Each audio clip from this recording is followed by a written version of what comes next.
We now have a preliminary agreement between the P5+1 nations and Iran on Iran's nuclear weapons program. The P5+1 are, as the number suggests, 6 countries. You first have the P5, which are the 5 permanent members of the UN Security Council. Those are China, France, Russia, the UK, and the US. +1 refers to Germany. So what is in this deal? It's preliminary, which means it doesn't encompass everything. Some specific issues won't be determined until June. It addresses that Iran has agreed to cut the number of operating centrifuges that it has by about 2/3 to 50,000 to 5,060. It has to cut its current stockpile of low enriched uranium from around 10,000 kilograms to just 300 for 15 years. And Iran agrees not to enrich uranium to over 3.67% for at least 15 years. In exchange, significant economic sanctions would be removed against Iran. An American commentary or description of the deal also said that inspections could happen, quote, anywhere in the country, and that any suspicious sites or suspicious allegations with regard to nuclear weapons programs, nuclear programs, can be investigated. The details of that have not exactly been made public, so we'll see what happens there. The main goal here is to keep Iran more than a year away from a nuclear weapon. So, Lewis, presumably the experts, the negotiators, focusing all of the specific requirements around if Iran does this, we know they'll be at least a year away from a nuclear weapon.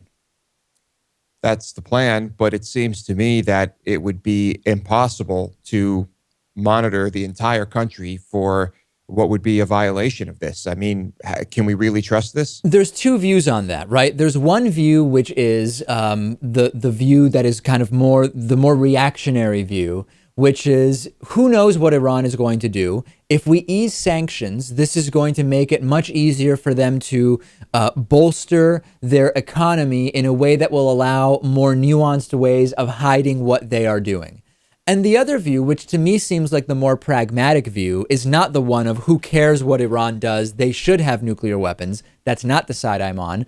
I'm more on the pragmatic side, and I've talked to former TV director and my brother Natan Pakman, who's studying in Israel right now, and even the consensus there amongst the reasonable people seems to be, if you consider the double agents and the spies that obviously are in Iran, if you consider the satellite experts, if you consider everything that we can now gather from satellite imagery and intelligence reports, there are going to be ways to figure out if Iran is moving forward on this. And at least this accord gets them officially agreeing to do something so that if they don't, then we can say it's now an on-paper violation and there can be real consequences. Agreed. And when it comes to foreign relations, does the lifting of these sanctions or relaxing of these sanctions, will this improve relations with Iran in general? Are we still going to hear death to America all the time? I don't know. I mean, the young people in Iran who have no interest whatsoever in nuclear weapons or in bombing other countries, but they do have an interest in living a more cosmopolitan and enriching life, they're obviously thrilled because of the possibility of decreased sanctions. So I think that it's really going to come down to the president's administration and to the Ayatollah and the religious regime to see what it is that happens. I also think that there was some, not panic, but urgency for President Obama to get something done as he nears the end of his presidency, to at least have something on paper done. And the reality is that this also does add to another accomplishment to what is actually a growing list of non-insignificant accomplishments for President Obama.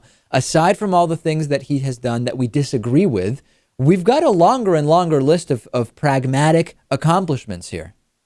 Right. I think we could still agree, though, that for every accomplishment, there is probably at least one thing that we think is pretty terrible.